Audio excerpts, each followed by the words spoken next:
He was nervous, too polite, grateful for every question. The Mafia boss almost ended it early until he noticed her hands. They were shaking, not from fear of the interview, from something older, something she didn't want anyone to see. That was the moment he made a decision that had nothing to do with the job. What Caspian Rivara didn't know was that the woman sitting across from him wasn't even supposed to be there, and what she was hiding under those long sleeves would eventually force him to break every rule he'd ever made for himself. Caspian Rivara didn't conduct interviews. He hadn't personally spoken to a potential hire in over 6 years. That was Maddox's job, his consigliere, his shadow, the man who handled the operational machinery of the Rivera Empire, while Caspian dealt with the architecture. Maddox screened, Maddox vetted, Maddox decided who walked through the doors of Rivara Holdings and who was turned away before they reached the elevator. But Maddox was in Philadelphia. A supply chain issue with one of their legitimate construction subsidiaries had required his personal attention, and it had pulled him away from Hartford for 3 days. In his absence, 2 interviews had been scheduled for an administrative assistant position at the firm's downtown office, a job that existed more for laundering paperwork than any real secretarial need. Caspian had considered canceling the interviews. He had no interest in the process, the small talk, the forced enthusiasm, the parade of people trying to present the most employable versions of themselves. He found it exhausting, not because he lacked patience. Patience was, in many ways, the defining quality of his success, but because he found the dishonesty of it tedious. People sat in chairs and told you what they thought you wanted to hear, and you sat across from them knowing they were performing, and the entire exercise was a mutual agreement to pretend. But the interviews were already scheduled, and Caspian believed in honoring commitments, even small ones. It was one of the principles his mother had embedded in him during the years when she was teaching him how to lead. The man who keeps his word on small things will be trusted with large ones. The man who breaks promises because they're inconvenient will be broken by them. The first candidate had been unremarkable, 42 years old, an accounting background, a flat affect. She answered every question with bureaucratic precision and left without once making eye contact. Caspian had dismissed her before the door closed behind her. The second name on the list was Leora Tenley. She was late, not dramatically late. Not late in the way that communicated disrespect. She was 4 minutes late. And when the receptionist finally brought her in, Leora walked into the conference room like someone who had spent those 4 minutes trying to convince herself not to run. Caspian was standing by the window when she entered. He turned slowly, hands in the pockets of his charcoal suit, and studied her the way he studied everyone.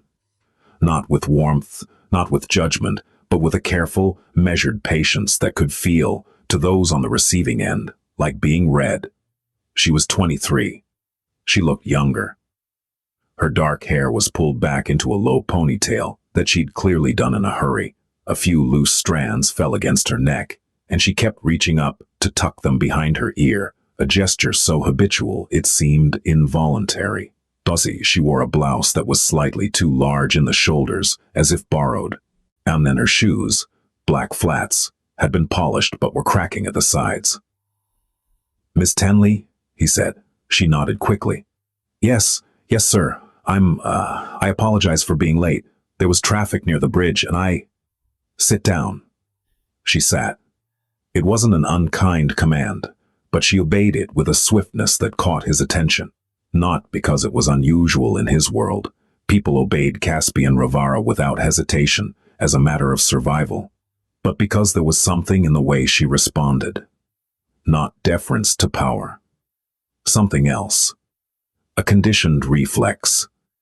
A flinch, disguised as obedience. The conference room was cold, as Caspian kept most of his spaces. A long glass table stretched between them, a pitcher of water and 2 clean glasses placed at the center by someone who understood that he expected precision in all things. Though the walls were bare, except for a single framed photograph of Hartford's skyline taken from the river, a gift from the city's former mayor who owed Caspian more than gratitude. Your resume says you attended Briarfield Community College, Caspian said, flipping through the single sheet she'd submitted. It was thin, sparse, the kind of resume that told him more in what it omitted than in what it included. Yes, I didn't finish. I completed 3 semesters. Why did you stop? Her hands moved to her lap, both of them pressed together.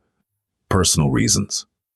He didn't push, not because he cared about her privacy, but because he recognized a wall when he saw one, and he understood that pushing against walls prematurely was how you made enemies in rooms where you hadn't yet decided whether you wanted allies. You've listed experience as a cashier, a filing clerk at a medical office, and 6 months as a receptionist at a law firm. Yes? The law firm, Caldwell and Price? They downsized. They closed, Caspian corrected, without malice, her cheeks flushed. Yes, they closed. He set the resume down and looked at her, not at the document, not at the glass wall behind her, but at her. She met his gaze for approximately 1 second before her eyes dropped to the table. Why do you want this job, Miss Tenley? The question seemed to surprise her, as if she'd prepared for hostility and received neutrality instead. She opened her mouth, closed it, and then spoke with a voice that was steady, only because she was holding it in place with everything she had. Because I need it. There was no pitch, in no rehearsed speech about passion or career goals. Just 4 words delivered with a rawness that most people who sat in that chair never permitted themselves. Caspian studied her hands. They were trembling. Not the kind of trembling that comes from caffeine or cold air. This was a tremor rooted in something deeper, fatigue maybe, chronic stress, the kind of exhaustion that nests in the nervous system and sets up permanent residence. He noticed something else, her left wrist, where the sleeve had ridden up just slightly as she reached for the glass of water, showed the faint edge of something, a shadow of color against her skin that was neither natural nor cosmetic. She saw him notice. She pulled her sleeve down. The gesture was fast, practiced, seamless. She'd done it 1,000 times. The position pays $48,000 a year, he said. Benefits begin after 90 days. Hours are 8 to 5, Monday through Friday. Overtime is available but not required. Leora blinked. You mean, you start Monday? She stared at him. For the first time since she'd walked into the room, her composure cracked. Not from pain, but from something she seemed unprepared to feel. Gratitude, maybe, or disbelief. Sir, don't you need to check my references, or? Monday, 8 a.m. Ask the receptionist for your parking pass on the way out. He turned back to the window. She didn't move for a long moment, and then, quietly, she stood, smoothed the front of her blouse, and said, Thank you, thank you. She left the room without looking back. The door closed behind her with a soft click. Caspian stood at the window and watched the city below. Cars moving, people walking, a world that continued regardless of what happened inside the buildings that contained it. He picked up his phone and dialed Maddox. I filled the position, he said. Without me. You were unavailable. A pause. Who is she? Leora Tenley. 23. Community college, incomplete. No criminal record, no debts that I could see. And what made you hire her? Caspian looked at the chair where she'd been sitting, the glass of water she'd poured but never drank, the faint indentation in the leather where her body had pressed against it. She was honest, he said, and then he hung up. What he didn't say, what he wouldn't say to anyone, was that it wasn't her honesty that had stayed with him. It was her hands. The way they shook, and the way she pulled her sleeve down so quickly that it looked like breathing. The way she'd hidden something under that fabric with the skill of someone who had been hiding things for a very long time. She arrived at 7:47 a.m. on her first Monday, 13 minutes early. The building, a 12-story glass tower on Prospect Avenue that served as the legitimate face of the Rivara organization, was quiet that early, populated only by security and the cleaning crew. Leora had dressed carefully, a navy blouse with sleeves that reached her wrists, dark slacks, her hair pulled back more neatly than it had been during the interview. She carried a bag from a discount retailer that contained her lunch, a sandwich she'd made at 5 a.m. before her son woke up. She had been awake since 4:30, not from excitement. Though there was some of that. A thin, nervous thread of it running beneath everything else.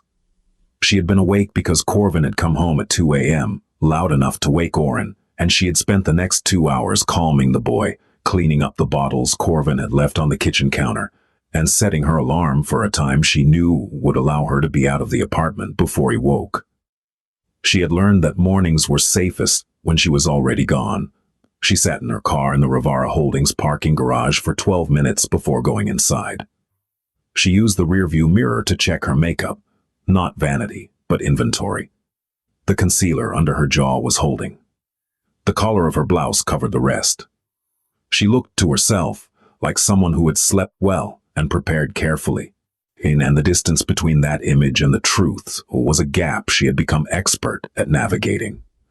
Her son, Oren, 3 years old, round-faced, solemn, with his mother's dark eyes and a quietness that was, for a child his age, unsettling. He did not babble the way other toddlers did. He watched, he waited. He had learned in 3 short years of life that silence was safer than sound. Other mothers at the playground noticed it.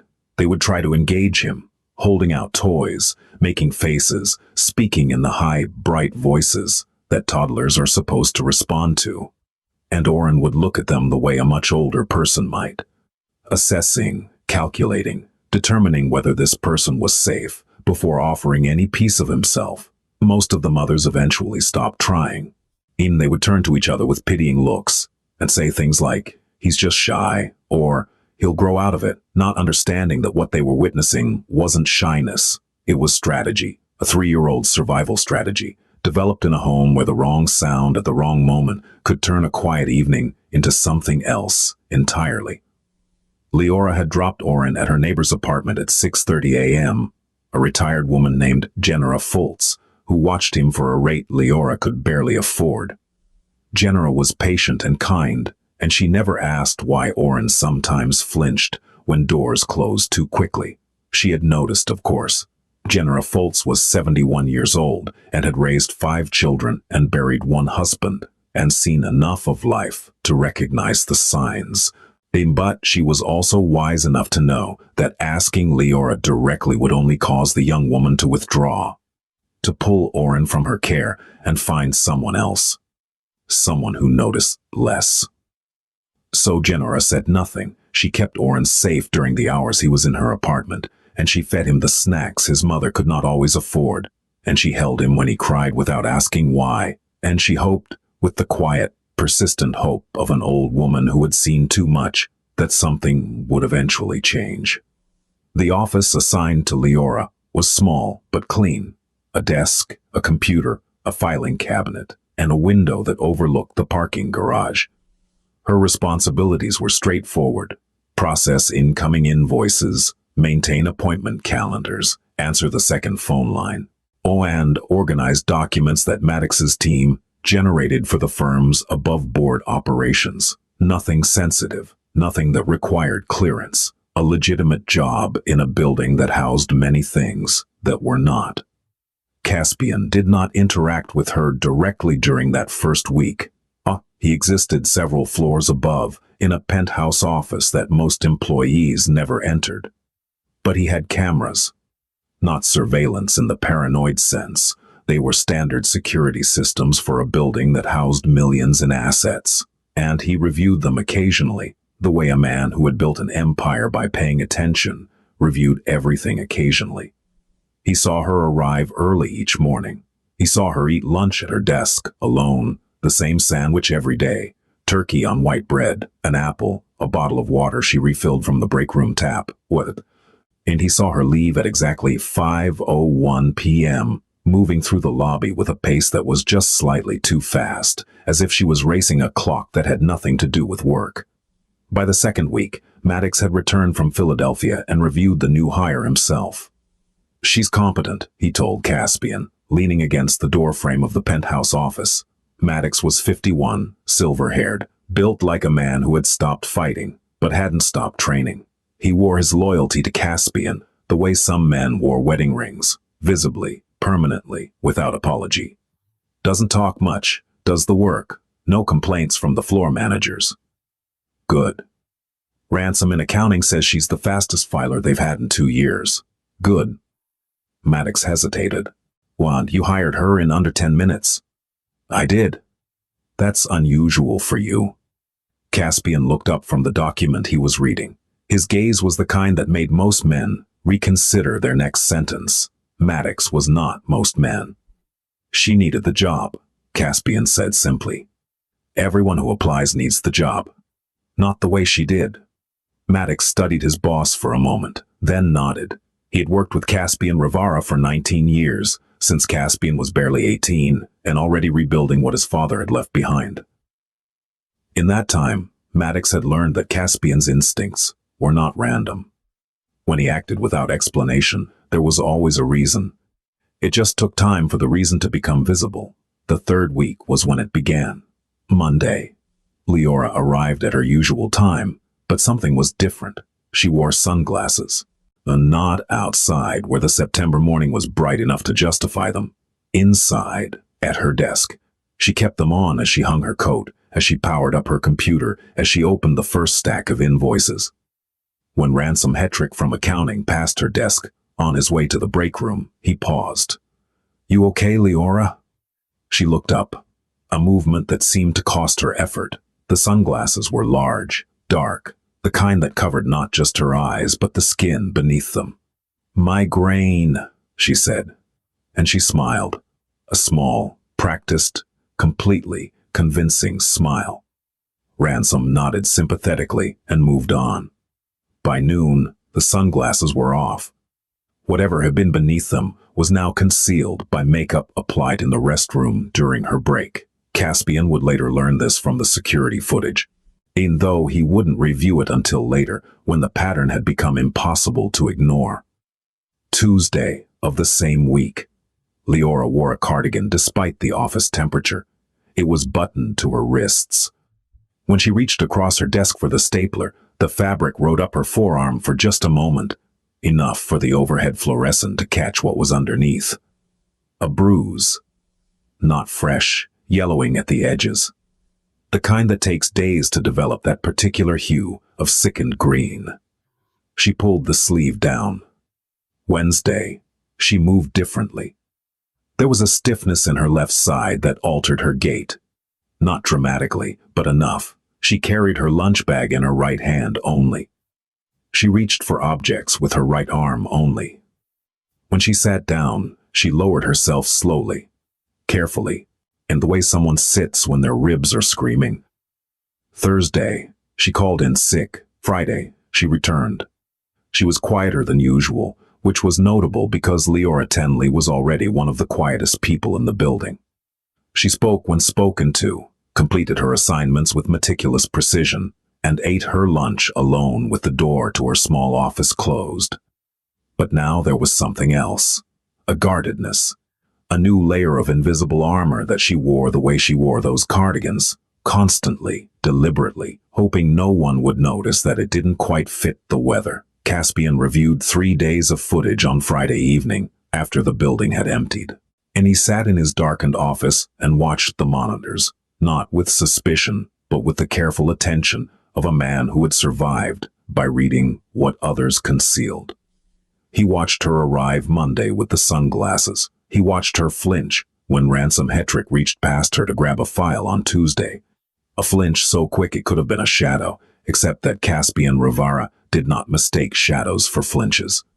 He watched her sit down on Wednesday with the controlled slowness of a person managing pain. He watched the empty desk on Thursday. He watched her return on Friday wearing a turtleneck in 74-degree heat. He closed the monitor and sat in the dark for a long time. There was a code that governed Caspian Rivara's world. Not the law. Laws were written by men who had never lived in the spaces between power and survival. His code was older, more personal. It had been shaped by his mother, Isolde, who had raised him alone after his father's death, and who had taught him, in the quiet hours of a childhood that was anything but quiet, that there were certain things a man with power must never tolerate. Cruelty against those who could not protect themselves was one of them. Exploitation of vulnerability was another, and the deliberate systematic destruction of a person's dignity, whether by a rival, an enemy, or someone who claimed to love them, was the one that Caspian's mother had spoken of with a coldness in her voice that he had never heard her use for any other subject. He didn't know yet what was happening to Leora Tenley. He had suspicions, instincts, patterns that his mind was assembling into a picture he hadn't yet decided to examine closely. But he knew one thing: something was wrong, and it was getting worse. October arrived with cooler air and the kind of gray skies that made Hartford look like a photograph from a different era. The trees along Prospect Avenue turned amber and rust, and the building's heating system kicked into full operation, filling every floor with a dry, persistent warmth that made heavy clothing unnecessary. Leora continued to wear long sleeves. She had been employed at Rivara Holdings for 5 weeks now, and by most measures she was exemplary. Her filing was immaculate. Her calendar management was precise. She had earned the quiet respect of the floor staff, not through personality, because she rarely shared anything personal, but through reliability. She was there every morning. She did the work. She didn't complain. But the signs were escalating. Week 5. She arrived on Tuesday with her left hand wrapped in an elastic bandage. When Ransom asked, she said she'd burned it making dinner. The explanation was plausible. Burns happen. Bandages happen. Ransom nodded and moved on. But Caspian, reviewing footage from a different angle, noticed that the bandage covered not just her hand, but extended up her wrist, and that when she unwrapped it in the restroom during lunch to reapply it, the injury beneath was not a burn. It was a series of marks. Finger-shaped, the kind of marks that come from a grip that was not meant to hold, but to hurt. Week 6, she wore a scarf, not outside where the October wind justified it, but inside all day, and wrapped high around her neck. She adjusted it constantly, a tic that became so frequent that Emberly Voss, the office manager, finally asked if she was cold. "I'm coming down with something," Leora said. Sore throat. She said it with such ease, such automatic fluency.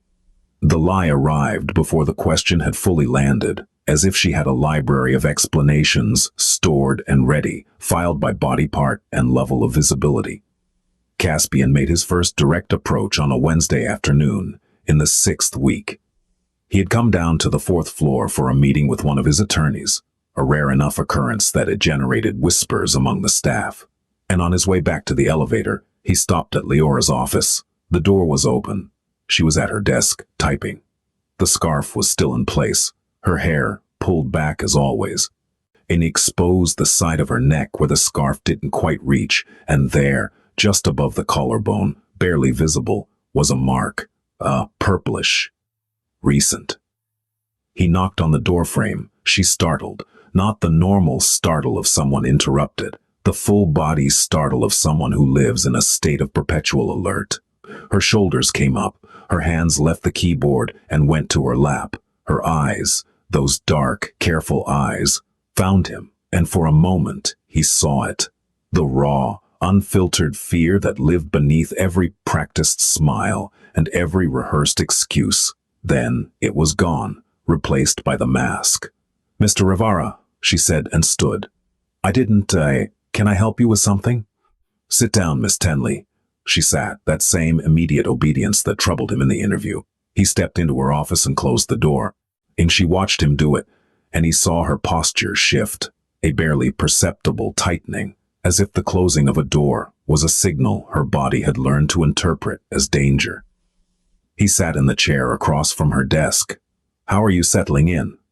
"Fine. Good. Great, actually. The work is... I really enjoy it." "Good." A pause. "Are you well?"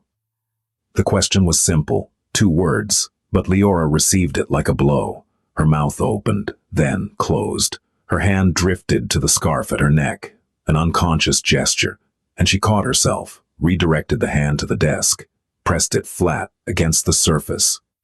"I'm fine," she said. "Just, the weather's been changing and I think I caught a bug." "You burned your hand last week." "Making dinner." "Silly mistake. The pan was..." "And the week before that." "Oh, you called in sick on Thursday." She went still, not the stillness of calm, but the stillness of an animal that has been spotted. "I had a stomach bug," she said. "It was going around Oren's daycare." "Oren is your son?" "Yes." The first real warmth in her voice. "He's 3. Caspian nodded slowly. "Miss Tenley, I'm going to ask you something, and I'd like you to answer honestly." Her hands were back in her lap, pressed together, shaking. "Is someone hurting you?"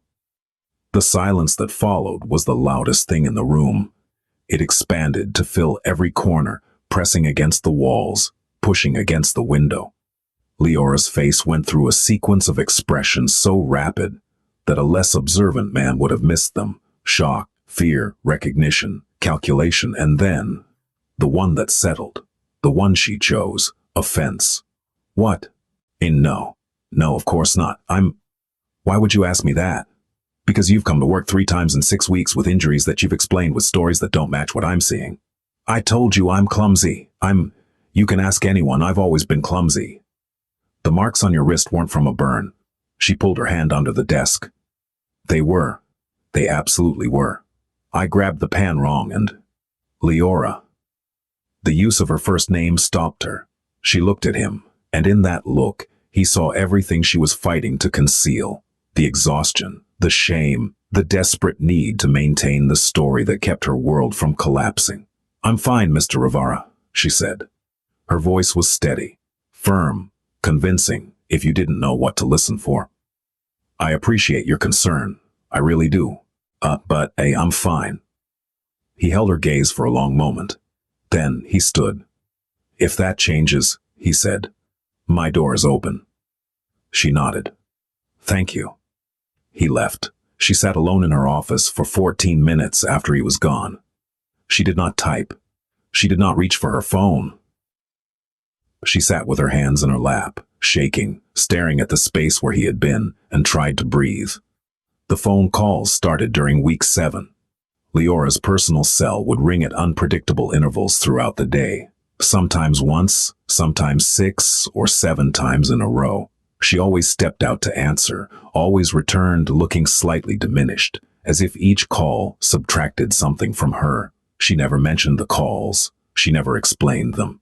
But her productivity dipped noticeably in the hours that followed, and on 2 occasions, Emberly Voss found her in the restroom, not crying, not visibly upset, just standing at the sink, gripping the porcelain, staring at her own reflection with an expression that Emberly would later describe to her husband as empty.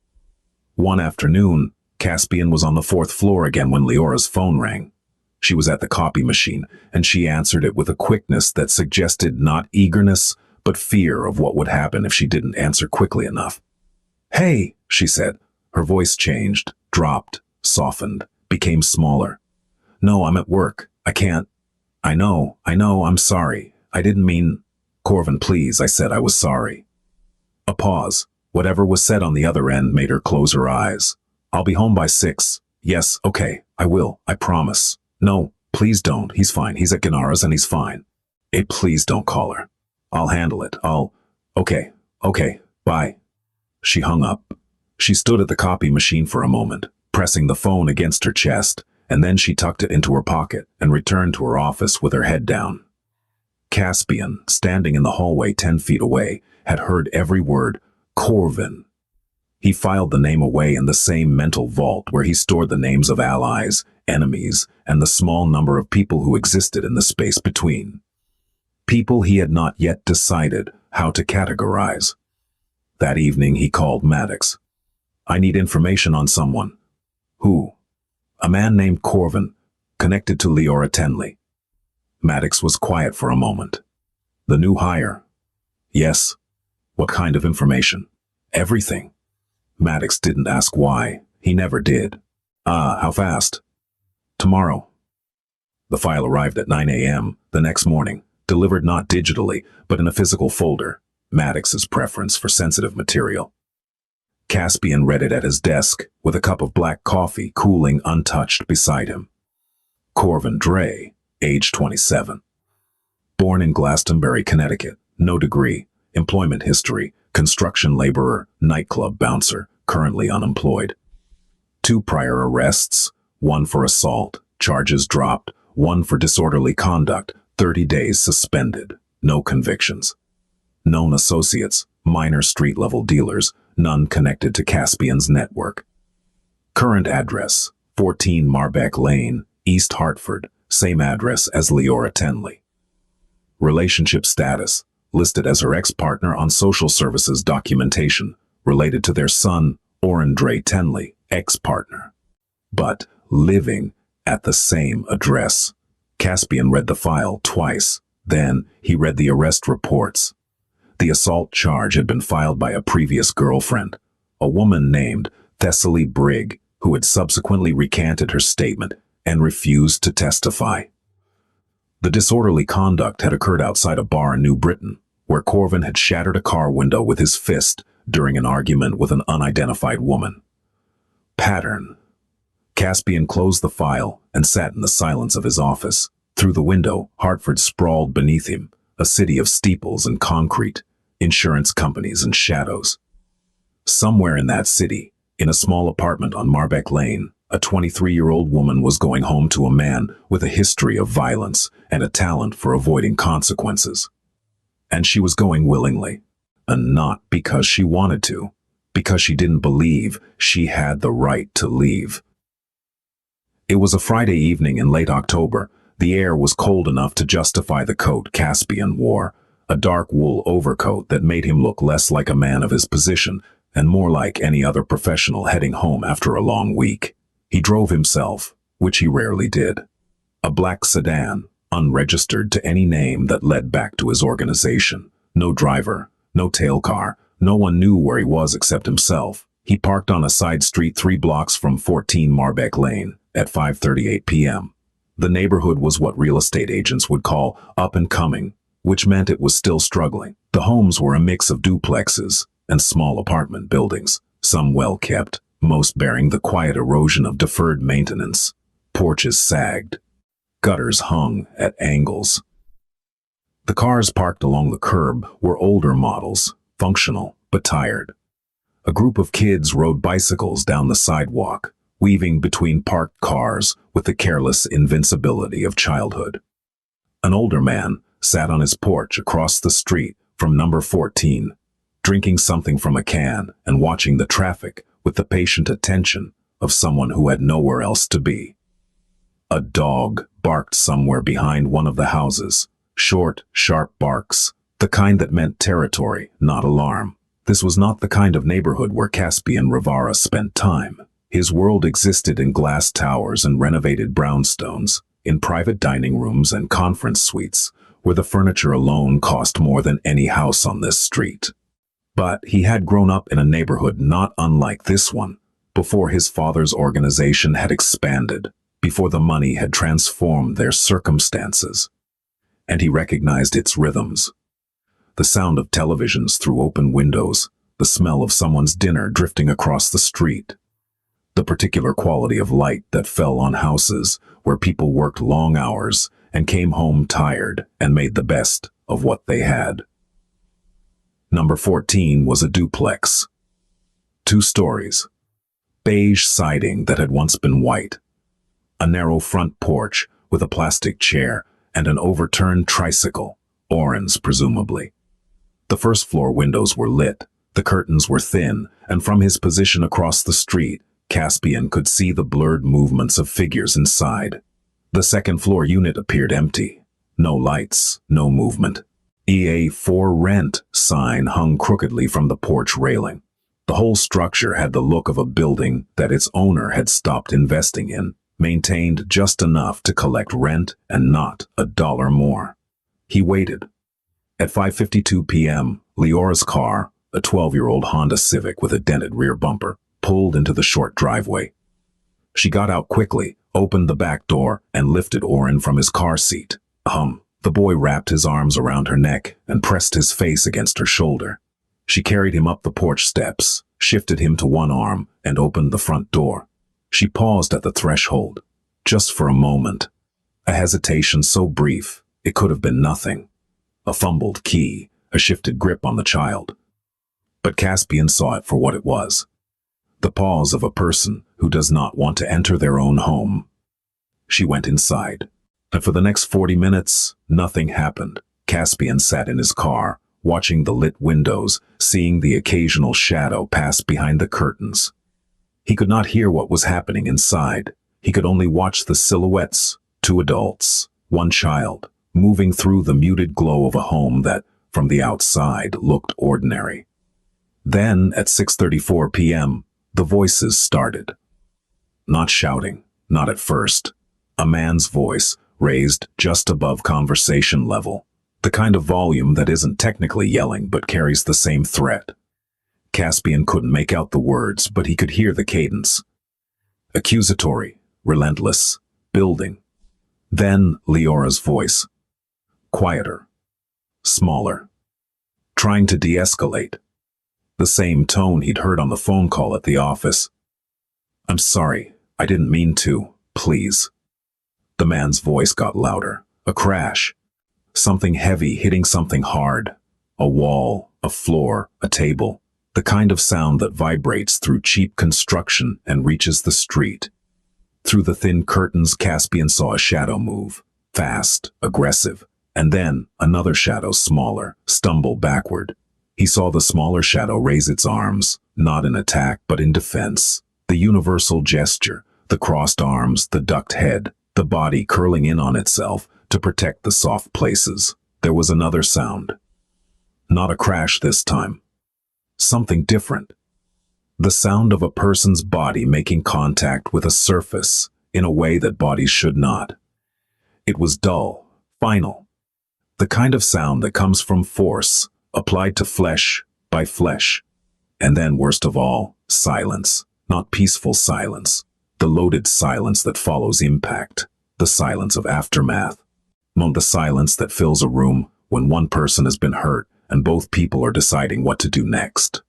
One deciding how to minimize what just happened, the other deciding whether they can move. A light went on in the back of the apartment. A door closed. The bathroom, maybe. He could imagine what was happening behind that door without needing to see it. Leora standing at the sink, running cold water over whatever part of her body had taken the impact. Staring at her own reflection, constructing the explanation she would use tomorrow. "Oh, I tripped. I walked into the door. I'm so clumsy." He imagined Oren. Where was Oren? In his room? In his crib?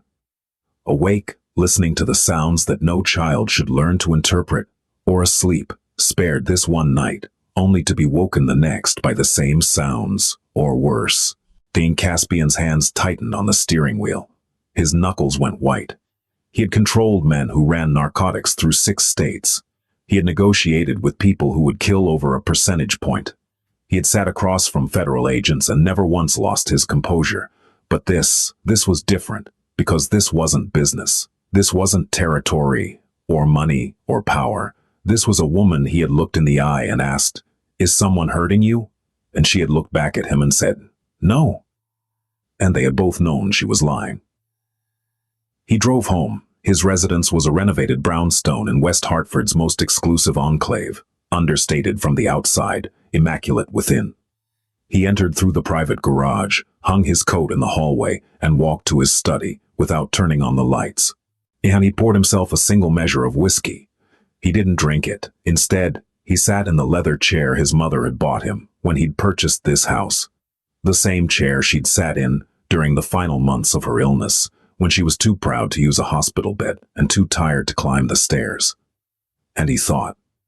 He thought about his mother, about Isolde Rivera, who had been married to a man everyone feared and had never once been afraid of him. Because his father, for all his brutality in business, had operated under the same code that Caspian now carried. You do not harm those who trust you. You do not break what you claim to love. He thought about Leora's hands shaking in the interview. He thought about the scarf she wore in 74-degree heat. And he thought about the crash he'd heard through the thin walls of 14 Marbeck Lane and the silence that followed. And he thought about Corvin Dre, a 27-year-old man with no power, no ambition, no code, and no purpose except the systematic dismantling of a woman who believed she deserved it. Caspian made a decision that night. Not the decision people might expect from a man in his position.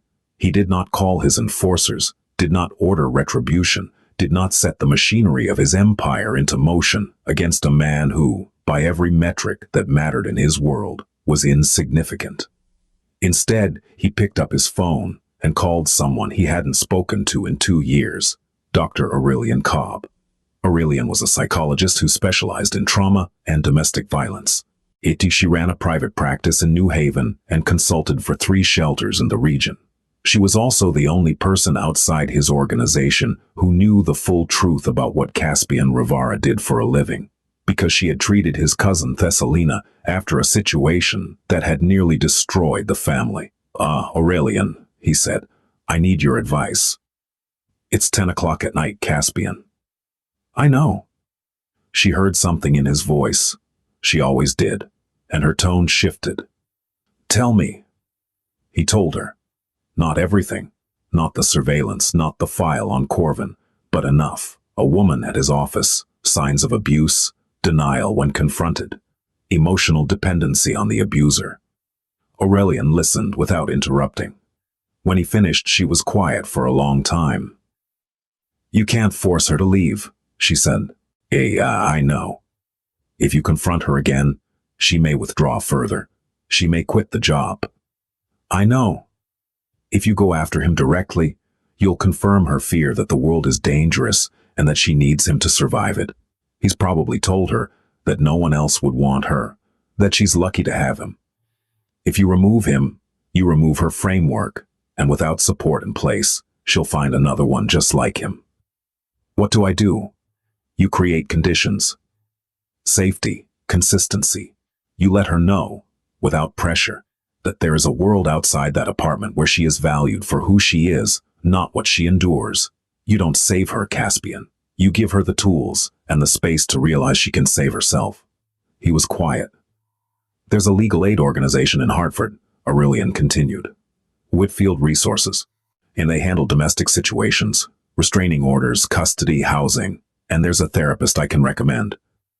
Someone who specializes in exactly this kind of dependency. When she's ready, and I mean when she is ready, not when you decide she should be, these are the resources that will matter. And if she's never ready, then you accept that you did what you could, and that her choices, even the ones that hurt her, are still her choices. Caspian sat with the phone against his ear, the untouched whiskey on the table, the ghost of his mother in the chair across from him. Thank you, Aurelian. Be careful with this, Caspian. Your instinct is to control outcomes. This is not something you can control. He hung up. He sat in the dark for another hour. Then he went to bed, and he did not sleep. It was her eye, the left one. And the skin beneath it was swollen, discolored, a deep purple fading to green at the edges. She had tried to cover it with concealer, but the swelling defeated the makeup, and the result was a patchwork of skin tones that drew more attention than the bruise itself would have. She wore the sunglasses again. She kept them on at her desk. She kept them on in the break room. She kept them on when Emberly Voss stopped by her office to drop off a stack of filing, and Emberly, who had raised 4 daughters and recognized the geography of a black eye with the precision of a cartographer, stood in the doorway for a moment longer than necessary before walking away with a look on her face that was equal parts rage and sorrow. By noon, the whispers had started. Not cruel whispers. The staff at Rivara Holdings were, by and large, people who understood discretion, but concerned ones. Ransom Hetrick told Emberly he'd noticed the bruise. Emberly told Maddox. Maddox told Caspian. She's wearing sunglasses indoors, Maddox said. It's her eye. I know. What do you want me to do? Nothing yet. Maddox studied him. You've been watching her. I've been paying attention. Those are the same thing coming from you. Caspian stood from his desk. Clear my afternoon. What are you going to do? Talk to her. He found her in her office at 2:15 p.m. She was on the phone, not her cell, but the office line, confirming an appointment for one of the attorneys. When she saw Caspian in the doorway, her voice faltered for just a moment before she recovered, finished the call, and hung up. Mr. Rivara. Take off the sunglasses. Leora. The directness of it, no preamble, no small talk, seemed to freeze her in place. She sat behind her desk with her hands flat on the surface, and he could see them trembling. They're for my migraine. I get these, say. Take them off. She didn't move. He stepped inside, closed the door, sat down across from her. The room was small enough that only the desk separated them, and in that confined space, the reality of what was happening became impossible to avoid. I'm not going to ask you if someone is hurting you, he said. We both know the answer. What I'm going to tell you is that what is happening to you is not your fault. It is not something you deserve, and it is not something that will get better on its own. Leora's composure, which had held through weeks of lies and smiles and long sleeves, began to fracture, and her lower lip trembled. She pressed her lips together to stop it. Her hands curled into fists on the desk. You don't understand, she said. Her voice was thick. He's not always like that. He has a temper, but he's working on it. He's trying. How long has he been trying? She didn't answer. How long, Leora? It's been since before Oren was born.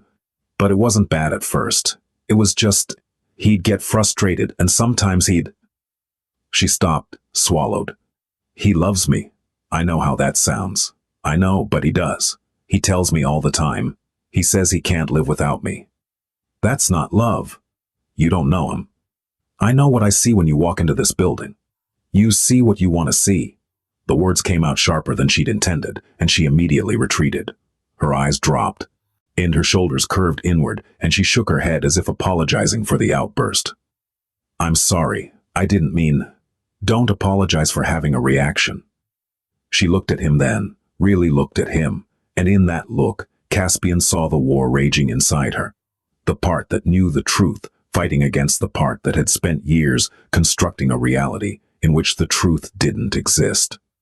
He's Oren's father, she said quietly. He loves his son. When things are good, they're really good. He brings me flowers. He tells me I'm beautiful. He holds me and he cries sometimes. He tells me he's sorry. He tells me he'll change.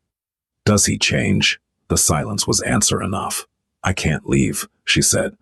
I don't have anywhere to go. My mother she's in Florida and she told me I made my bed. My friends, the ones I had, yet they don't come around anymore, and if I leave, he'll get custody. He's told me. He said his lawyer will prove I'm unfit. He said I'm the one with the problems. He said, her voice broke. He said if I leave, he'll find me. Caspian leaned forward.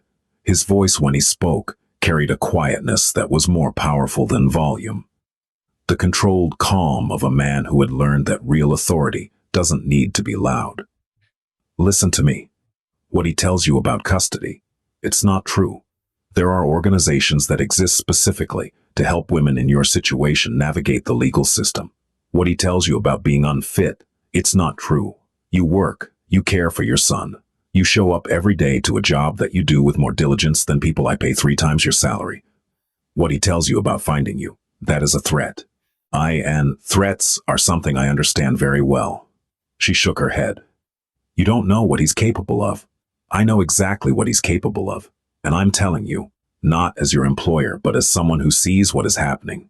You do not have to live this way. I love him. The words hung in the air between them like smoke. I know you believe that, Caspian said. It's not a belief. He's the father of my child. He's the only person who ever. When we first met, he was different. He was kind. He would bring me coffee in the morning and hold the door and call me just to hear my voice. I fell in love with that person, and I keep thinking he's still in there. That if If I'm patient enough, if I don't push him, if I'm better, if you're better. I know what I do wrong. I know what sets him off. If I could just, I provoke him sometimes. I don't mean to, but Leora, stop. She stopped.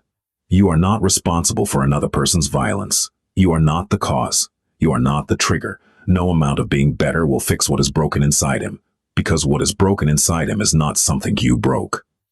She stared at him. Tears slid from beneath the sunglasses, tracing lines through the concealer she had applied so carefully that morning. I don't know how to leave, she whispered. I've tried, twice. I packed a bag, and I got as far as the car, and I couldn't do it. I kept thinking about what would happen to him, what he'd do, whether he'd hurt himself. He told me once that if I left, She couldn't finish. He uses that, Caspian said. He tells you he'll hurt himself because he knows it keeps you there. It's not love, Leora. It's a chain. She pulled the sunglasses off. The bruise was worse than it had looked through the tinted lenses, a deep, angry purple that spread from her cheekbone to the corner of her eye. She looked at him with an expression that was part defiance, part surrender, and part something he hadn't seen before in the weeks he'd known her. Only a small, fragile, almost invisible spark of recognition. I'm scared, she said. I know. I don't know who I am without him. That is exactly what he wants you to feel. She wiped her eyes with the back of her hand. Looked at the desk, looked at the filing cabinet, looked at the window overlooking the parking garage, the ordinary, mundane window of an ordinary, a mundane office that had somehow become the safest place in her world. What do I do? She asked. And Caspian Rivara, a man who gave orders to hundreds, who moved money and power with the precision of a chess master, who had never once, in his adult life, been uncertain about a course of action, said the only thing he could say honestly. When you're ready, there are people who can help. Not me. Professionals. People who understand what you're going through and who can help you build a path forward, a safe one, a legal one, one that protects you and your son. He placed a card on her desk, plain white, a phone number, a name, Whitfield Resources. You don't have to call today, he said. You don't have to call this week, but keep it and know that the option exists. She picked up the card, held it. One turned it over in her fingers as if it were something fragile and dangerous, because for her, in that moment, it was. It was the physical manifestation of a choice she had spent years convincing herself she didn't have. And if I'm not ready, she asked, then you come to work tomorrow, and the day after that, and you will have a job and a desk and people who see you. That doesn't change. She nodded. He stood, walked to the door, paused. Leora. Yes. You asked me in the interview why I hired you. She waited. I hired you because when I asked you why you wanted the job, you said, because I need it. That was the most honest thing anyone had said to me in years. Don't lose that honesty, especially not with yourself. He left. She sat in her office, holding the card, and cried for the first time in months, not the silent. Any suppressed tears she had learned to produce and erase, but real, shaking, ugly sobs that she muffled with her hand, because even in her safest place, she was afraid of being heard. The event that changed everything happened on a Tuesday evening in November. Leora had left work at her usual time, picked up Oren from Ganara's, and driven home. She was carrying 2 bags of groceries and her son when she opened the front door and found Corvin sitting on the couch in the dark. He was not drunk. That was the first thing she noticed, because his worst moments usually coincided with alcohol. He was sober, alert, and watching the door as if he'd been waiting for her. Where were you? He said. Work. Then I picked up Oren and stopped for groceries. You're late. 5 minutes. And the line at the store was, I called you. My phone was in my bag. I called you 4 times. She set the groceries on the counter, shifted Oren to her other hip. The boy was watching his father with those solemn, silent eyes. the eyes of a child who had learned to read atmospheric pressure the way sailors read the sky. "I'm sorry," Leora said. "I didn't hear it ring." Corvin stood. He was taller than her by several inches, heavier by 40 pounds. The remains of a muscular frame that had softened since he'd stopped working, but still carried the mass of a man accustomed to using his body as a tool. "Oh," he walked toward her slowly. "Who were you with?" "No one. I was at work and then You've been different lately." "I haven't. I'm the same as I've always." "Someone's been talking to you." Her blood went cold. "No one's been talking to me." "Your boss, that guy Rivara. He's my employer. We barely speak." Corvin was close now. Close enough that she could smell the cigarettes he'd smoked while waiting. Close enough that Oren pressed his face harder into her neck. "If I find out you're lying to me, Leora..." "I'm not lying, I swear. I'm not lying." He looked at her for a long time. Then he smiled. That smile she knew, the one that could mean tenderness, or cruelty, or both. The one she had spent 5 years trying to decode. "Make dinner," he said, and went back to the couch. She cooked, she fed Oren, she bathed him, and put him to bed in the small bedroom they shared, because Corvin had claimed the master bedroom for himself months ago. After an argument, she could no longer fully remember. She read Oren a story, kissed his forehead, and lay beside him until his breathing slowed. Then she went to the living room, where Corvin was watching television. "Come here," he said. She went. He pulled her onto the couch beside him, put his arm around her, held her close, kissed her temple. "I'm sorry," he said. "I just worry about you. I love you, you know that." "I know. I don't know what I'd do without you. I know. You're everything to me, Leora. You and Oren, you're my whole world." She leaned against him, closed her eyes, felt his heartbeat through his chest, and tried, as she had tried 1,000 times, to convince herself that this was the real Corvin. That the other one, the one who left bruises and broke things and made her son afraid to breathe, was an aberration. A glitch. Something that would eventually be corrected if she just loved him enough. This was the part she could never explain to anyone, not the violence. That was straightforward in its terrible way. People understood violence. What they didn't understand was this. The tenderness that followed. The softness. The version of Corvin who stroked her hair and whispered that he was sorry and held her as if she were the most precious thing in his world. This version was more addictive than any substance. Because this version was the reason she'd fallen in love with him in the first place, and every time he appeared, it confirmed the story she needed to believe, that the good version was the real one, and the bad version was the exception. And Pernille would later call this intermittent reinforcement, the most powerful conditioning mechanism known to psychology. The same principle that kept gamblers at slot machines. You pull the lever 100 times and get nothing, and then a reward, a jackpot of tenderness. And that single reward wipes out the memory of 100 losses and makes you pull the lever again, because maybe this time, maybe the next time, maybe the real Corvin will stay. She had read about trauma bonding in a pamphlet she'd found in a doctor's office waiting room once.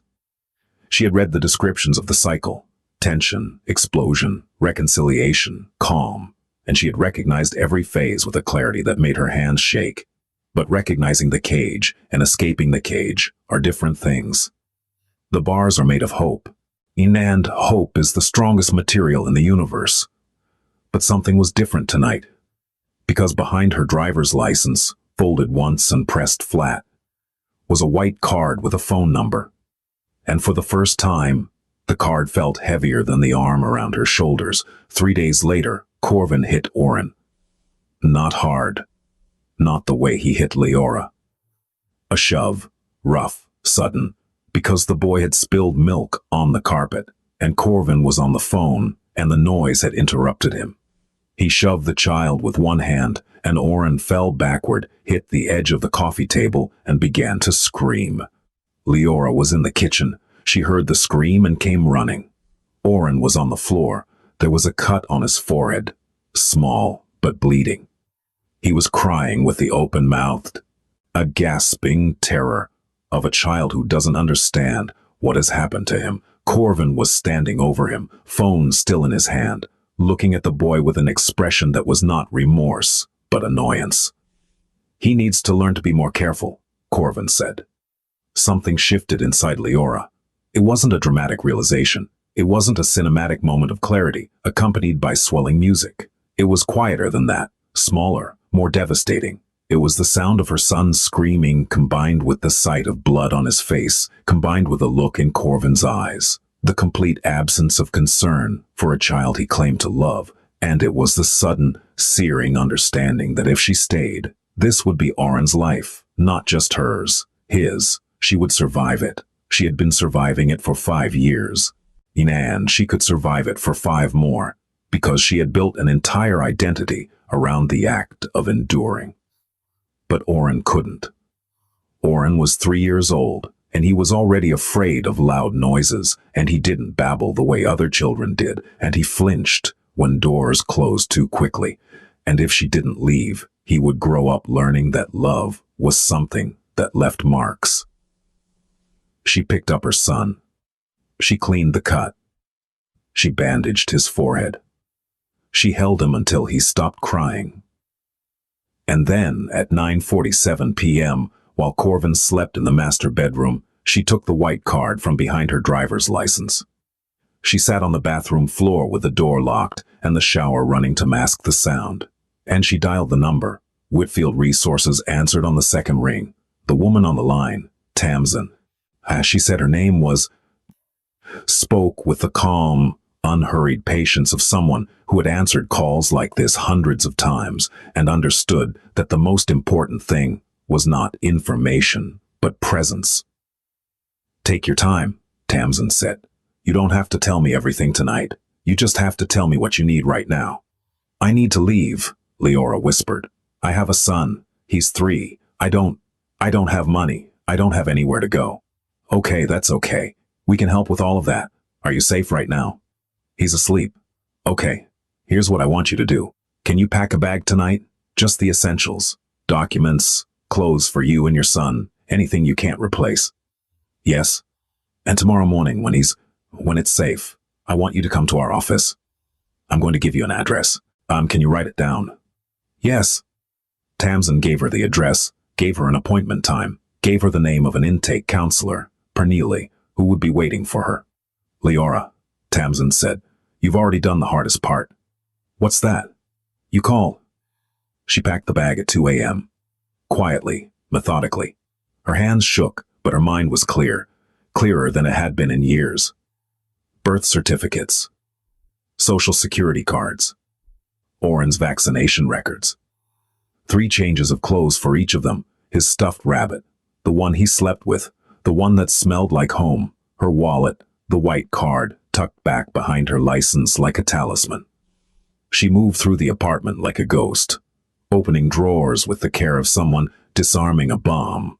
In every sound was amplified by the silence of the sleeping house, the slide of a zipper, the rustle of fabric, the click of the clasp on Oren's diaper bag. She had spent 5 years learning to be silent. Now, for the first time, that skill served her instead of her captor. She paused at the bedroom door.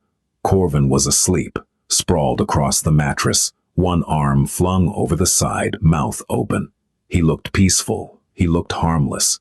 He looked like the man she had fallen in love with 6 years ago at a party in New Britain, when he'd made her laugh so hard she'd spilled her drink, and he'd wiped it up with his own shirt and said, "I'll ruin every shirt I own if it keeps you smiling."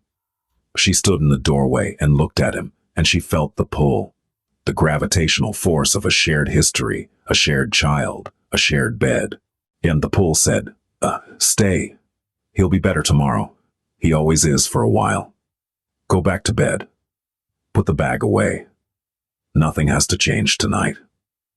She closed her eyes. She saw Oren's face, the cut on his forehead, the blood, the look of total incomprehension, the look of a child trying to understand why the person who was supposed to protect him had hurt him instead. She opened her eyes. She picked up the bag. She left the bedroom. She did not look back. She hid the bag in the trunk of her car before dawn. The street was empty. The sky was that particular shade of pre-dawn gray that exists only in the hour when the world hasn't decided whether to commit to morning. She stood in the driveway of 14 Marbeck Lane and breathed the cold November air, and she felt, beneath the terror, something she hadn't felt in so long, she almost didn't recognize it. Resolve, not courage. She would argue later in therapy that what she did was not courageous. Courage implied a choice made freely. What she did was an act of desperation by a woman who had finally hit the one line she could not cross, her son's safety. But desperation and resolve, in the right circumstances, look the same. They move the same way. They produce the same result. Forward motion when every instinct is screaming at you to stay still. She went to work. She picked up Oren from Gennara's. When she collected him, Gennara looked at the bag in the trunk. Leora hadn't closed it fully, and the corner of Oren's stuffed rabbit was visible. And Gennara said nothing. She hugged Leora, just held her, in the doorway, for a long time. And then she said, "Ikebo, you call me if you need anything, anything." She did not go home. She drove to Whitfield Resources. Caspian learned about it the following day. Not from Leora. She didn't come to work that morning, but from Maddox, who received a call from the building's HR department reporting her absence. She didn't call in, Maddox said. Caspian felt a cold knot form in his chest. Find out where she is. It took Maddox 30 minutes. A single call to a contact at the police department confirmed that no incidents had been reported at 14 Marbeck Lane. A second call to Whitfield Resources, facilitated by Aurelian, confirmed that Leora Tenley had walked through their doors at 8:15 a.m. with her son and a single bag. She was safe. Caspian sat at his desk and exhaled for what felt like the first time in weeks. The next part was delicate, and Caspian handled it with the same precision he applied to every operation that mattered. He did not contact Leora directly. He understood, through Aurelian's guidance, that the first 72 hours after leaving were the most dangerous and the most fragile, the period when the gravitational pull of the relationship was strongest, when the abuser's pleas and threats were loudest, and when the survivor was most likely to return. Instead, he acted behind the scenes. Through Maddox, he ensured that Leora's job remained secure. Her absence was coded as personal leave, paid, indefinite, no questions asked. Her desk was left exactly as she had left it. Her coffee mug, her pen cup, the small frame photograph of Oren she'd placed on the corner. Through Aurelian, he connected Whitfield Resources with additional funding, discreetly, anonymously, through a foundation that existed for exactly this purpose. The foundation had been established by his mother years ago, long before her death, and it was the one piece of the Rivara legacy that was entirely clean. Through his attorney, Evander Montrose, a man who handled legal matters for the organization with surgical precision, he ensured that Leora would have access to a family law attorney at no cost when she was ready to pursue custody and a restraining order. He did not go to Marbeck Lane.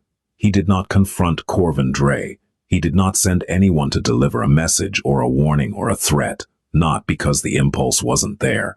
It was like a current running beneath the surface of his control, but because Aurelian had been clear and he trusted her judgment. If he intervened directly with Corvin, he risked making Leora a target of retaliation and undermining the legal protections she would need. This was not his war to fight. It was hers. His role was to ensure she had the weapons. The first week at Whitfield Resources was the hardest. Leora and Oren were placed in transitional housing, a small, clean apartment in a secure building with a coded entrance and a staff member on site around the clock. The apartment had 2 rooms, a bedroom with a full-sized bed and a toddler cot, and a combined kitchen living area with a donated couch and a table that seated 2. It was nothing like 14 Marbeck Lane. It was better, and it was worse. Better because no one yelled, no one hit, no doors slammed at 2 a.m. Oren slept through the night for the first time in months, the whole night, without whimpering. On without crawling into his mother's bed at 3 a.m. with his rabbit clutched to his chest and his eyes wide. Worse because the silence was deafening. Because the bed was empty where Corvin's body should have been. Because Leora's phone, the number Corvin didn't have, didn't ring, and the absence of his voice, even his angry voice, felt like withdrawal. She missed him. She knew she shouldn't. She knew intellectually that what she missed was the version of him that existed only in the spaces between violence.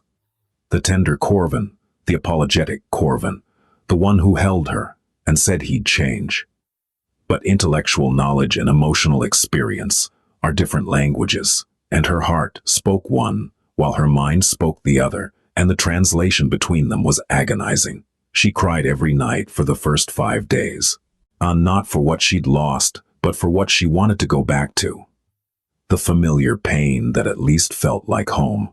On the 6th day, she met Pernilla. Pernille Huxley was a therapist on staff at Whitfield Resources. She was in her early 50s, with close-cropped silver hair and a voice that managed to be both warm and uncompromising at the same time. She specialized in trauma bonding and emotional dependency, the specific psychological architecture that kept people tethered to those who harmed them. Their first session lasted 90 minutes. "Tell me about the first time he hurt you," Pernilla said. Leora didn't want to answer. She sat in the small office with her hands in her lap. That same gesture Caspian had noticed in the interview, and the pressed-together hands that meant she was holding herself in place. And she looked at the floor. "It wasn't. He didn't hit me at first. It started with the phone. The phone. He wanted to know where I was all the time. He'd call, and if I didn't answer, he wouldn't hit me, but he'd be upset, silent, cold. And the silence was worse because I didn't know what it meant. Was he angry? Was he going to leave? Was it my fault for not answering? So you started answering faster. Always, even if I was driving, even if I was in the shower, I'd run to the phone because the thought of missing his call was, I can't explain it. It felt like life or death. It felt that way because he trained you to feel that way." Leora was quiet for a long time. "And the hitting?" Pernilla asked gently. "That came later, maybe a year in. After Oren was born, I was tired all the time. The baby was crying and Corvin wanted things to be the way they were before, and I couldn't. I couldn't be both things. A new mother and the girl he fell in love with. He said I'd changed. He said I didn't care about him anymore. He said I loved the baby more than I loved him." She paused, breathed. The first time he grabbed my arm. Hard. Hard enough to leave marks. He apologized immediately. He cried. He said he didn't know what happened, that something snapped, that it would never happen again. And I believed him, not because I was naive, because I needed to believe him, because if that wasn't true, then everything I'd built my life around was a lie and I couldn't face that. And the second time? A month later, he pushed me. I hit the counter. He apologized again. Same words, same tears, same promise. And I believed him again. Because believing him was easier than the alternative. What was the alternative? Being alone. Starting over. Admitting I'd made a mistake. Admitting that the father of my child was someone I should be afraid of. My mother had told me, when I got pregnant at 19, that I was ruining my life. That I'd never amount to anything. That I'd made my bed. And if I left Corvin, then she was right. About everything. "So you stayed to prove your mother wrong." The words landed like a stone in still water. Leora stared at Pernille. No one had ever articulated it so precisely. She had spent years constructing elaborate justifications for staying, love, commitment, family, hope. And Pernille had just named the one she'd never admitted to herself, pride, and the refusal to confirm someone else's low expectations of her. When did I stop being me? Pernilla leaned forward. You didn't stop. You adapted. Everything you did. The vigilance, the phone, the explanations, the excuses. Those were survival strategies. They kept you alive. They protected your son. But they were never who you are. They were what you did to get through. So who am I? That's what we're going to find out. Week 2. Leora began attending group sessions at Whitfield. She sat in a circle with 5 other women, different ages, different backgrounds, the same wounds. She didn't speak during the first session. She listened. She heard Thessaly, who was 29, describe how her ex had isolated her from her family by telling her they didn't really care about her, how he had slowly, methodically, dismantled every relationship she had until he was the only person left. He made me believe they abandoned me, Thessaly said. But he was the one locking the doors. She heard Carenza, who was 44, explain how she'd gone back 4 times before the 5th time stuck. Carenza was a registered nurse. She had a master's degree. She understood, on a clinical level, exactly what was happening to her, could name the cycle, could identify the hormones, could diagram the neuroscience of trauma bonding. And still she went back. 4 times. Because knowing and feeling are different things, Carenza said. My brain knew. My body didn't care. My body was addicted to the cycle. The terror, the relief, the tenderness that came after. It's the same chemistry as any other addiction. And you don't beat an addiction just because you understand it. She heard Marigold, who was 20, talk about the night she realized her boyfriend's apologies were a script he performed to keep her in place. He said the same words every time, Marigold said. Exact same words. I don't know what came over me. You know I'd never hurt you on purpose. I love you more than anything. And I finally realized he wasn't sorry. He was pressing a button, the apology button, the one that reset me back to 0 so he could do it again. She heard Selene, who was 37 and had left her husband of 12 years, describe the specific loneliness of the first week. People think the hard part is leaving, Selene said. The hard part is the silence. You go from a house full of chaos to a room where the only sound is your own breathing. And your brain doesn't know what to do with that. It interprets the silence as danger, because for years, silence was what came right before the explosion. So you sit in your safe apartment and your body is in fight or flight because it can't tell the difference between peace and the calm before the storm. By the end of the session, Leora was crying. Not from sadness. From recognition. That's what it feels like, she told Pernille afterward. Hearing other people say the same words, the exact same words. I'm clumsy. He's working on it. He didn't mean it. It's like we all read from the same book. Because the patterns are the same, Pernille said. The abuser's playbook doesn't change. The details change. The names, the places, the specific acts. But the architecture is identical. Isolation, control, intermittent reinforcement, blame reversal. It works because it's designed to work. So I'm not stupid. You were never stupid. You were trapped in a system that was built to make you feel like you couldn't leave. Week 3.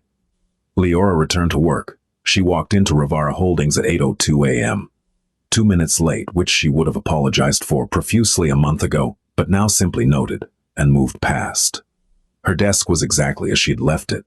The coffee mug, the pen cup, Oren's photograph. She sat down, turned on her computer, opened the first file, and she breathed.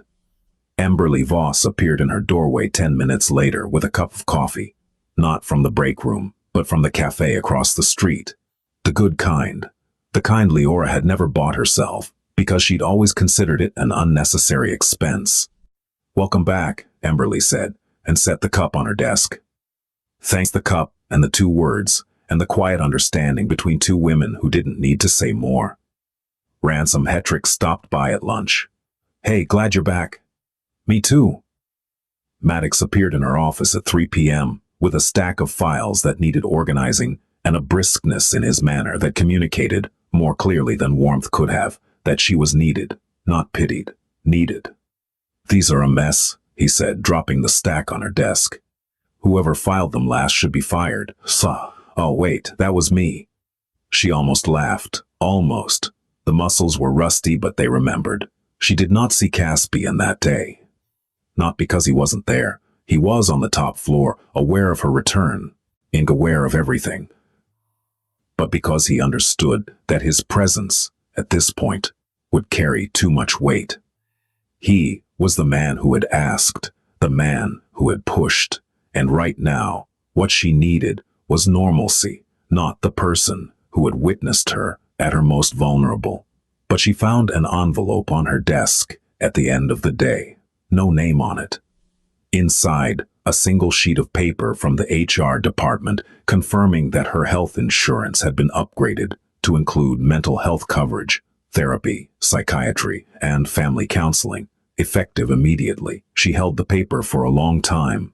The legal process began in week 4. Evander Montrose's associate, a family law attorney named Jessamy Thorne, met with Leora at Whitfield Resources to discuss her options. Jessamy was precise, patient, and thorough. She explained the process for a protective order. She explained custody law. She explained that Corvin's criminal history, combined with documented evidence of abuse, gave Leora a strong case for sole custody. Evidence? Leora asked. Medical records. Photographs if you have them. Witness statements. Employment records showing patterns of absence. I didn't take pictures. I didn't think anyone would believe me. People will believe you, Jessamy said. And the medical records from your emergency room visits? The one in August and the one in June, those are documented. Leora stared at her. How did you know about those? Jessamy simply looked at her. We do our research. The protective order was filed the following week. Corvin was served at 14 Marbeck Lane by a process server at 10 a.m. on a Wednesday, and he was ordered to maintain a distance of 500 feet from Leora, from Oren, from her workplace, and from the transitional housing facility. The process server later told Jessamy Thorne that when Corvin opened the door and read the documents, his face went through a transformation that the server, a man who had delivered thousands of legal documents in his career, described as chilling. Not anger, not confusion. A calm, flat nothing followed by a smile that didn't reach his eyes. Tell her she's making a mistake, Corvin said. The process server said nothing, because that was his training. Tell her I love her, Corvin added. And then he closed the door. He called her. She didn't answer. He called again, and again, 17 times in 1 hour. Each call a slight variation of the same message, some pleading, some angry, and some tender, some threatening. The voicemails, which Jessamy would later use as evidence in the custody hearing, were a masterclass in manipulation. Baby, please, I love you. I need to talk to you. Just give me 5 minutes. I can change. I'm already changing. Why are you doing this to us? To our family? You're taking my son away from me. How can you do this? After everything I've done for you, you know you can't make it on your own. You know that. Come home. Just come home and we'll figure it out. We always figure it out. 17 messages, 17 variations of the same thing. Without me, you are nothing. She didn't answer. On the 18th call, she blocked the number, and then she sat on the bathroom floor. The bathroom in her new apartment. The safe one. The quiet one. And she pressed her phone against her chest and shook and cried and breathed and didn't call him back. Each of those 17 voicemails pulled at something inside her. Each one found a different thread. The guilt, the love, the fear, the obligation, the hope, and tugged. A month ago, the 10th voicemail would have broken her. She would have called back. She would have driven to Marbeck Lane. She would have walked through that door and into his arms and told herself that this time, it would be different. But a month ago, she hadn't sat in a circle with 5 other women who had heard the same voicemails from different men. A month ago, she hadn't heard Pernille name the pattern. Hoovering, they called it, the abuser's attempt to vacuum the victim back in. A month ago, she hadn't learned that the tenderness in those messages was not love but strategy. She knew now, and knowing didn't make it hurt less, but it made her stay on the bathroom floor instead of getting in the car. The months that followed were not a fairy tale. There were setbacks. There were nights when Leora lay awake and missed the weight of his body beside her, not because it was safe, but because it was familiar. And familiarity, even painful familiarity, has a gravity that is hard to escape. There were mornings when she stood in front of the mirror and heard his voice in her head. "You're nothing without me. No one else would put up with you. You're lucky I'm here." And she had to close her eyes and breathe and remind herself that the voice was a recording, not a prophecy. And there was one night, 3 weeks after leaving, when she almost went back. She was sitting in the transitional apartment with Oren asleep in the next room, and the silence was so complete and so unfamiliar that it felt like suffocation. She picked up her phone. She opened her contacts. She stared at the blocked number, and her thumb hovered over the unblock button, like a recovering addict reaching for the bottle they know will destroy them. She didn't press it. But the fact that she almost did terrified her more than anything Corvin had ever done to her. Because it meant that the damage wasn't just in her body. The bruises healed, the ribs stopped hurting, the black eye faded. The damage was in her wiring, in the neural pathways that had been carved over 5 years into a groove that led back to him. And the grooves didn't disappear when she walked out the door. They were still there, still pulling, still whispering that the known pain was safer than the unknown freedom. She told Pernilla about that night in their next session. Pernilla didn't look alarmed. She didn't look disappointed. She looked at Leora with the same steady, unshakable calm she always had and said, "You didn't call him." "I almost did." Almost is the whole point. Almost means you had the impulse and you chose differently. That's not failure, Leora. That's the opposite of failure. That's a woman who is learning in real time to override the programming that was installed without her consent. It doesn't feel like winning. It won't, not yet. Winning feels like nothing for a while. It feels like the absence of the chaos you're accustomed to. And your nervous system doesn't know what to do with peace. It interprets peace as boredom, and boredom as danger, because in your old life, quiet moments were just the space between storms. Learning to tolerate peace is part of the process. It takes time. How much time? As much as you need. Pernilla called it detoxing from a person. Trauma bonds don't break cleanly, she told Leora during their twice-weekly sessions. They unravel, thread by thread, and each thread hurts because you wove them yourself. You built a life around this bond. You built an identity. Letting go of it feels like letting go of yourself. So who do I become? Whoever you choose. Month 3. Leora was granted temporary sole custody of Oren. The hearing was brief. Jessamy Thorne presented the evidence, the medical records. In the police reports from Corvin's prior arrests, the testimony of Janara Foltz, who had noticed Oren's behavioral changes, and a letter from Pernille Huxley outlining the psychological impact of exposure to domestic violence on a 3-year-old child. Corvin appeared with a court-appointed attorney. He was clean-shaven, wearing a suit that didn't fit well, and he looked at Leora across the courtroom with an expression that was designed to communicate remorse, but that she now recognized, thanks to months of therapy and group sessions, as performance. He looked good. That was the cruelest part. He had gotten a haircut. He was wearing cologne, the same one he'd worn when they first started dating, and the scent reached her across the courtroom and hit her like a physical blow. But her body responded before her mind could intervene. The quickened pulse, the flush of warmth, the automatic softening that years of conditioning had wired into her nervous system. Her body still loved him. Her body hadn't gotten the memo. She gripped the edge of the table. She looked at Jessamy Thorne, who gave her a small, steady nod. She looked at the judge. She looked at the American flag behind the bench. And she breathed. She did not look at Corvin again. When his attorney argued that Corvin was a loving father who deserved the opportunity to maintain a relationship with his son, Leora felt the old guilt surge, the familiar voice that said, "You're taking his father away. You're breaking up a family. This is your fault." But Pernilla had prepared her for this moment. They had practiced it. He literally rehearsed it in therapy. The guilt would come, and she would let it come, and she would not follow it. The guilt is not yours, Pernilla had said. He built it. He installed it. It's his construction, not your truth. She did not look away. She did not cry. She sat in her chair with her hands steady, for the first time in as long as she could remember, and she let the process do what processes do.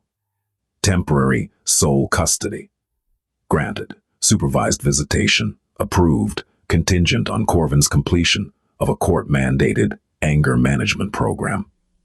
Leora walked out of the courtroom and into the November sunlight, and she stood on the steps, and she breathed. Oren was at Gennara's. She would pick him up in an hour. She would take him home, to their home, the transitional apartment that was slowly becoming something more permanent.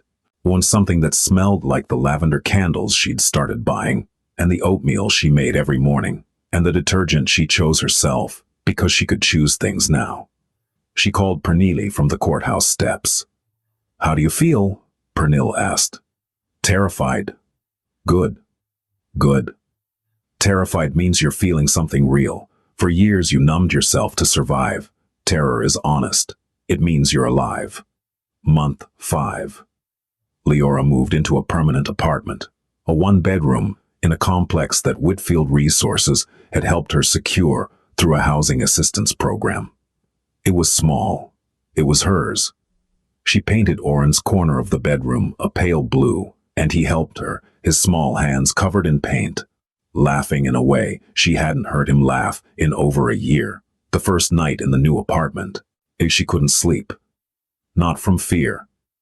The building had a security system, a coded entrance, and neighbors who had been screened by the housing program. She couldn't sleep because the bed was positioned against a wall that faced west, and through the window she could see the lights of Hartford stretching toward the horizon, and it occurred to her that she had never chosen where she lived. She had lived with her mother until she was 17. She had lived with Corvin from 17 onward. Every address on every form she had ever filled out was someone else's decision. This address was hers. She lay in bed with Oren curled against her. He still preferred sleeping close to her, a habit she didn't rush to break. And she listened to the sounds of the building, pipes, footsteps on the floor above. The faint hum of the refrigerator. She had stocked herself with groceries. She had chosen herself, with money she had earned herself. She cried, but they were different tears. They were the tears of someone arriving somewhere after a long journey. Not tears of grief, but tears of recognition. She was here. She was actually here. She enrolled in an online program to complete her associate degree. She worked during the day and studied at night, and on weekends she took Oren to the park and watched him run and play and make sounds, loud sounds, joyful sounds, the sounds of a child who was learning that it was safe to be heard. The first time Oren threw a tantrum in the new apartment, a full-blown 3-year-old meltdown over being told he couldn't have ice cream before dinner. Leora froze. In the old life, noise meant danger. On a child's scream, a raised voice, even the clatter of a dropped toy. These were triggers that set off a chain reaction, ending in violence. She stood in the kitchen holding a box of pasta, and her body locked, waiting for the other shoe to drop. But there was no other shoe. There was only a 3-year-old lying on the kitchen floor, howling about ice cream. There was no one else to hear. No one who would storm in demanding silence. No one who would blame her for not controlling the child. She set down the pasta. She sat on the floor next to her son, and she let him scream. When he was done, when the storm had passed, and he lay breathing hard on the linoleum with tears drying on his round cheeks, she scooped him up and held him. "It's okay to be loud," she told him. "It's okay to be mad. Oh, we can be loud here." He looked at her with those dark eyes, her eyes, and he said in his small, tentative voice, "Promise. Promise."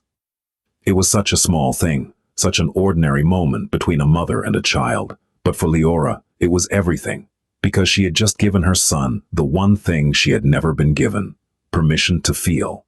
At work, she was given additional responsibilities. Maddox, impressed by her organizational skills, moved her into a coordination role that involved managing schedules for the firm's legitimate business operations. She excelled, not because she was trying to prove anything, but because for the first time, the energy she had spent on survival was available for other things. She started eating lunch in the break room instead of at her desk.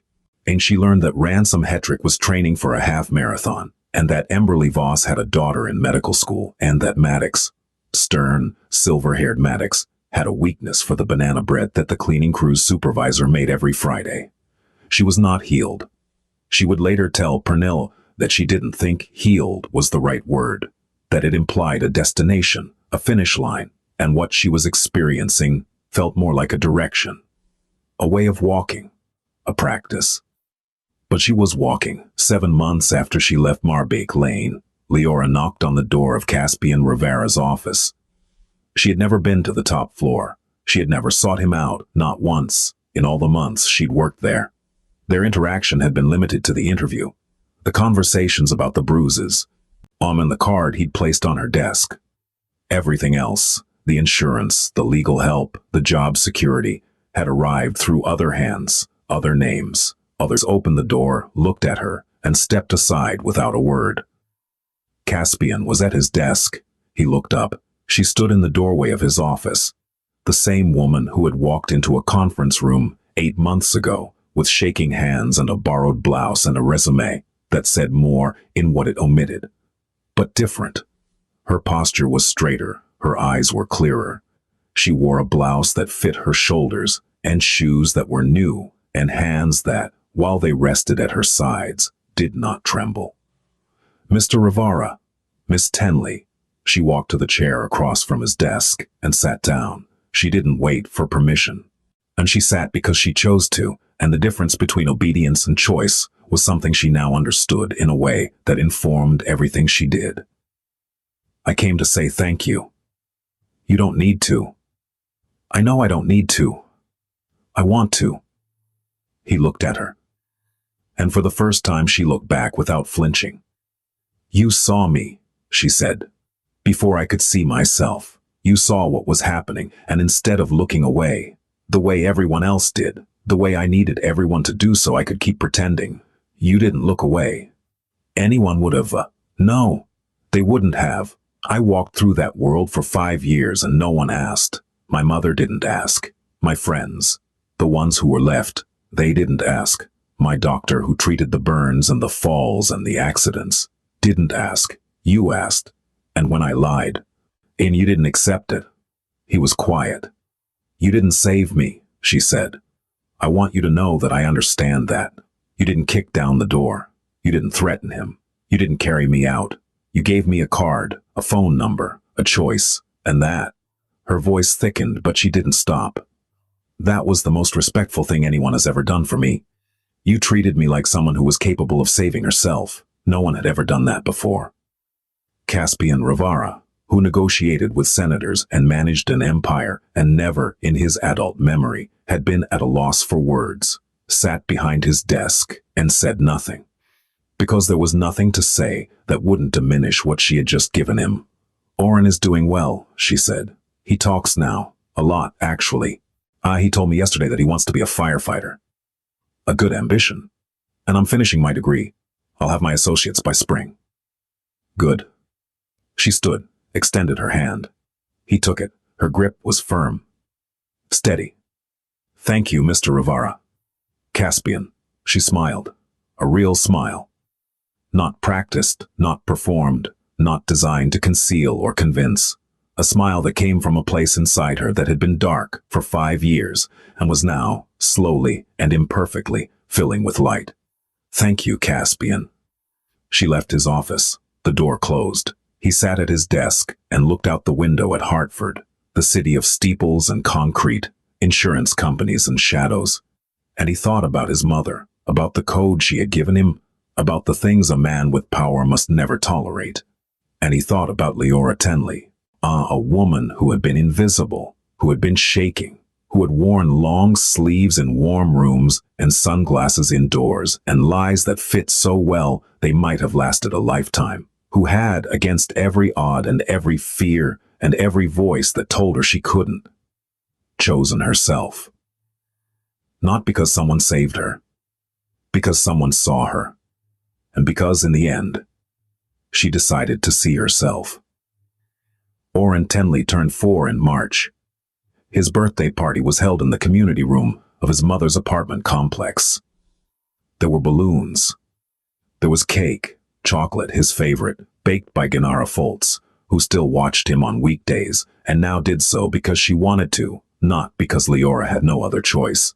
8 children attended. Oren was loud. He laughed. He ran. He blew out his candles with a force that sent frosting across the table. And then everyone cheered, and he looked at his mother with a grin so wide it seemed to occupy his entire face. Leora stood in the corner of the community room with a cup of punch and watched her son. She was 24 now. She had her associate degree.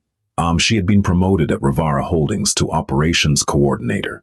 She had a therapist she saw weekly and a support group she attended bi-weekly, and a life that, while far from perfect, was hers. She still had bad days, days when the old voice crept in. Corvin's voice, telling her she was nothing, telling her she'd fail, telling her no one would ever love her the way he did. On those days, she called Pernille, or she called Tamsin at Whitfield, or she sat with a feeling and breathed through it, the way Pernille had taught her, in letting it move through her body, without letting it move her feet. She did not go back. Corvin Dre had completed his court-mandated anger management program and was granted supervised visitation. He saw Oren twice a month in a monitored facility. He had, as far as Leora knew, not changed. But he was no longer her problem to fix. He was his own. She thought about him less now, not never. The thoughts still came, especially at night, especially in the moments between waking and sleeping, when the mind loosens its grip on the present and wanders back to the past. She would think about the early days, before the hitting, before the control, the way he'd show up at her apartment with Chinese food and a movie, the way he'd put his hand on her knee while driving and say nothing and mean everything. Those memories were the hardest to release because they were real. The good moments were real. They had just been planted in poisoned soil. Pernille had given her a framework for this. You can grieve the good parts without going back for them, she'd said. You can miss someone and know you're safer without them. Those things aren't contradictions. They're the truth. And Leora Tenley, who had once believed she was nothing, who had once worn her bruises like a second skin, who had once sat in an interview with shaking hands and said, "Because I need it," with such honesty that it stopped a powerful man in his tracks. Leora Tenley was still walking, not healed, not finished, not